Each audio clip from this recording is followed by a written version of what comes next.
We back.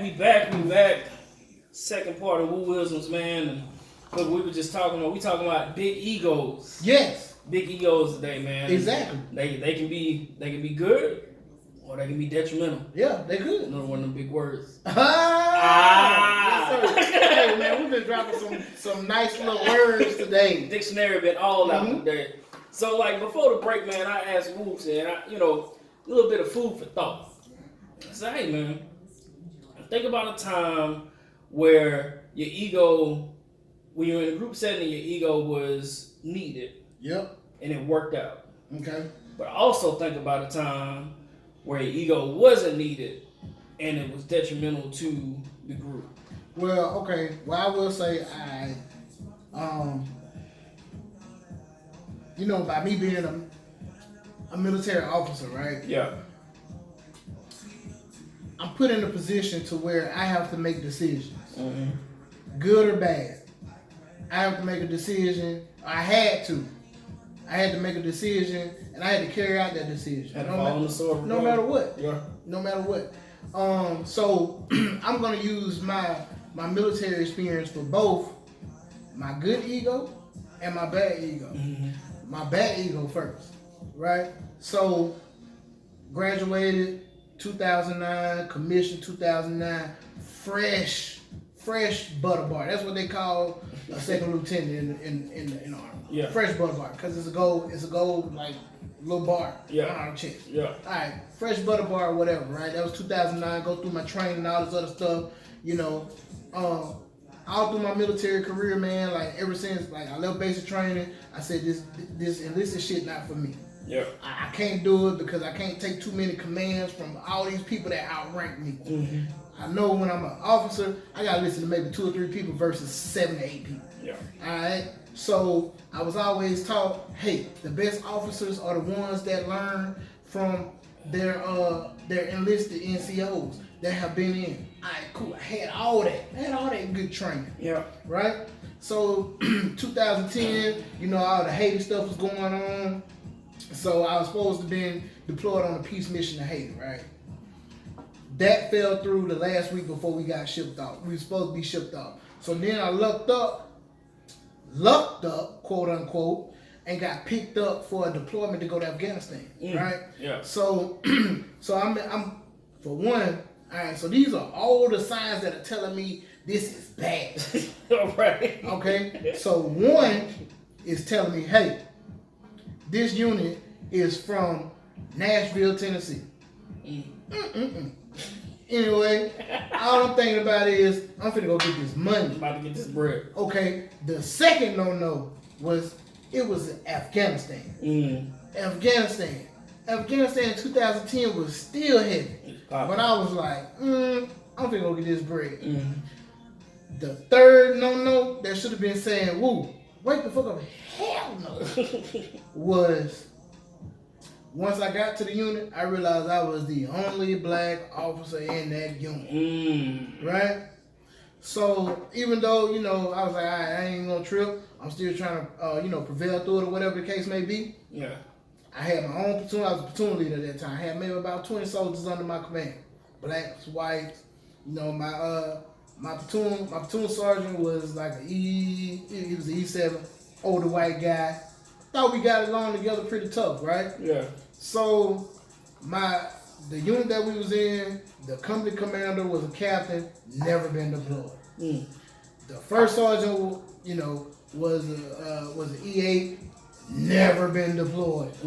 Here it is, I'm fresh. And it was 3 platoons. All the other platoon leaders never been deployed. All the other platoon sergeants never been deployed. Only person that been deployed was my platoon sergeant. So I felt like I was pretty straight. Yeah. Right?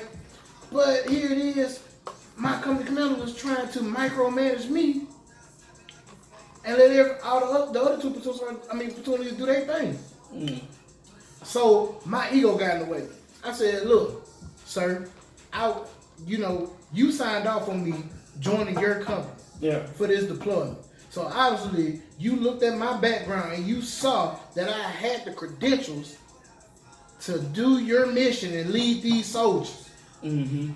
Why are you on my back? This is after hours. This is me and him talking. You know what I'm saying? Yeah. Because he's like, LT, you can come and talk to me and anything. Okay. All right. That opened up. Okay, that opened up. You shouldn't have opened the door and told me that. So, as professional as I could, I went to him and said, hey, you chose me for this position. Yeah. Why are you on my back? Right. Sir, could you please back the we got kids in the room. Yeah. I ain't gonna say too much. But you know, I said, sir, could you please bag the F up and let me do my job? Yeah. Oh, I guess he didn't like that. What he did, he went around and got statements and turned my platoon sergeant against me, and also said that I was a bad officer. Oh, wow. Yeah. Which anybody who knows me knows, like, that's one thing about it. Like, I took my time in the military, like, seriously. Yeah. You know what I'm saying? Like, it was kids, man, in that unit that they wanted to kick out that I went to bat for them. Yeah. You know what I'm saying? Kids that didn't have no future, I went to bat for them. Yeah. And they wanted to kick them out. And then you wanted to say, well, if you say this about LT Woods, I'll make sure you get promoted. I'll make sure this happens. This is what they told me years later. Yeah. You know what I'm saying? They said, man, LT, we felt pressure. I said, y'all did, man. Y'all only did what y'all thought was right at the time. I ain't bad. Yeah. So that was a time, man, when I thought like my ego got the best of me in a negative situation. Yeah. You know? In the same instance, by me, you know, years later, when I deployed to Kuwait, you know, I actually did make this deployment. I made this deployment, went to Kuwait, and, you know, this was 2011. 2011 and 12, I was in Kuwait and Afghanistan. Me being confident in my job and my position and knowing my policies, my ego stepped in the way. And when I was briefing a full bird colonel and he was wrong, I had to tell him he was wrong. And when he went back and looked at it, he was like, damn, LT, you a high speed, you are on it. Yeah. You know what I'm saying? So that's when my ego prevailed. Yeah. And it made me feel good about myself. And it just so happened, man, like the other day I was cleaning up and I found that, like, higher ups, they give you like special coin. And I found that coin, I was like, damn. And I thought about that time. Yeah. And he told me, and he told everybody else, he was like, you know, this coin goes out to our First Lieutenant Dennis, First Lieutenant Kendra Wooten, because, you know, he took the necessary steps to let me know that something was wrong, that I was wrong, corrected it in a positive and professional manner, and made sure that the mission was complete. Yeah. And this is why I'm awarding him this token of my appreciation. Yeah, that's huge. And I felt good about myself. Yeah, yeah. You know what I'm saying? So that's why I say it's good and it's bad to have an ego. Yeah. That's me. Yeah. So I'm gonna shut up because I done talked a little bit. Man, let's see, man. We got a few people watching, man. So y'all that tuned in, man, we talking about egos. That was me telling my part about my egos. Hey, Marcio, man, I appreciate you telling me that, man. No, man, you a good dude. You was one of the best officers that I had ever worked with, man. And I appreciate you, bro. But everybody else, man, I appreciate y'all for tuning in real quick. We was just giving y'all a little snippet, man. We still over here recording the podcast, but I'm finna log off right now. Y'all gonna have to tune in when we drop it and get the rest of it. So peace out, man. I love y'all. Stay blessed. But Sean, man, tell us about the time, man, about your ego, bro. So I'll say I'll tell you about the time when it worked out the first time, and then when it didn't. So same thing with the job, right? So I had just got promoted and into management, and I had it was like me, a new general manager, and another assistant manager, and we had rocked it out for like 6 months. Talking about like we took that store where it went from like the bottom in the district to like one of the tops in like the whole country. Right. So, and that was in 6 months. So my GM moved on to a bigger store. And then a couple of months later, my DM wanted me to go to another store and kind of turn that around. And it was a store that wasn't performing, right? So, like at first, I was like, man, I really don't want that headache. Like, this is I'm chilling where I'm at right now. Like, we got the staff where we need. They perform like they supposed to. Everybody's happy. Everybody's making money. We good. Like, why do I need to leave a good thing? But my ego was like, dog, you can go in there and change that.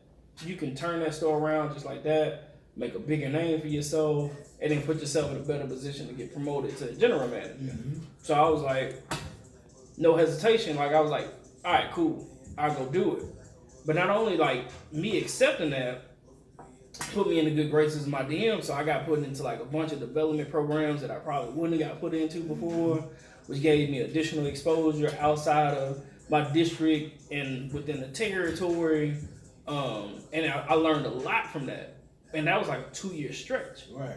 I wouldn't have been able to get that if I wasn't confident in myself to go to another store that wasn't performing as well and be like, I'm gonna do this. Mm-hmm. But it also showed I was a team player, and he was like, he's a team player, I know he can perform, let me give him some additional exposure. Right. So then it worked out.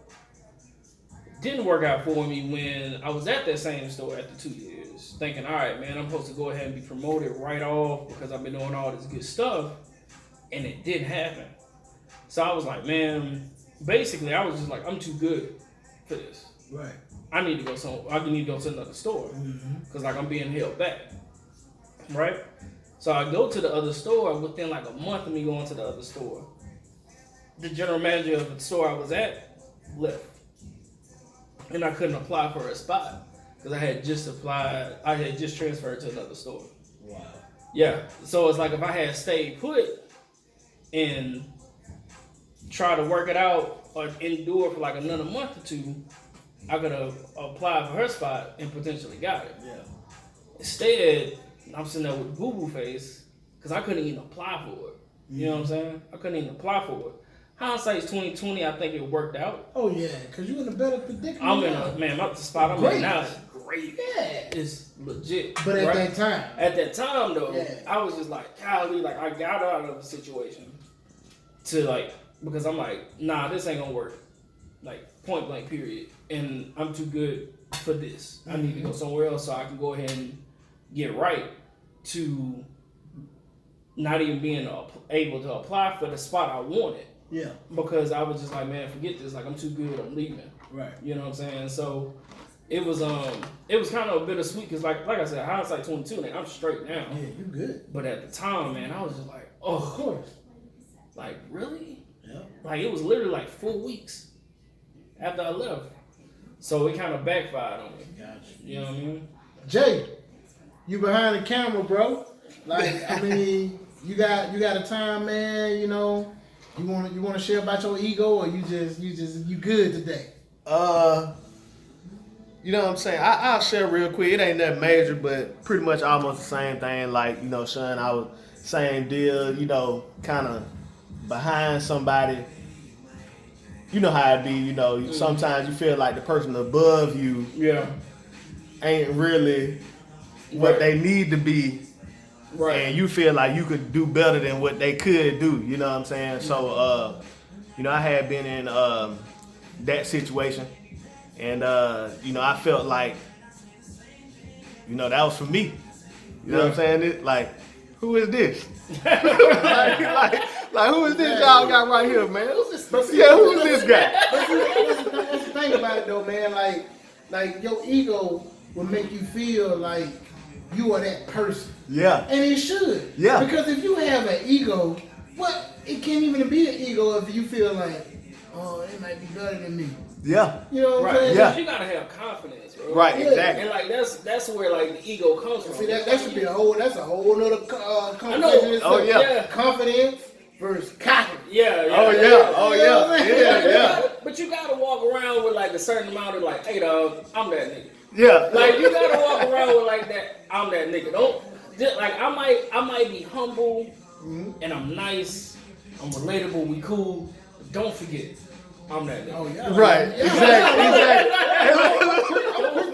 Don't forget, I'm that nigga. I'm quick to say, man, shit, man, look, y'all know whoop, man, shit. I'm gonna say what's on my mind. I'm gonna go about how I feel because I'm that nigga. Right. Like when, like the store I was at before, man. Like they was just like, dog. They was just like, you walk around like you just got it. Like you just walk around like you just got it. It's like, cause I do. I ain't gotta let you know I got it. Right. But just know I got it. Right. Yeah, exactly.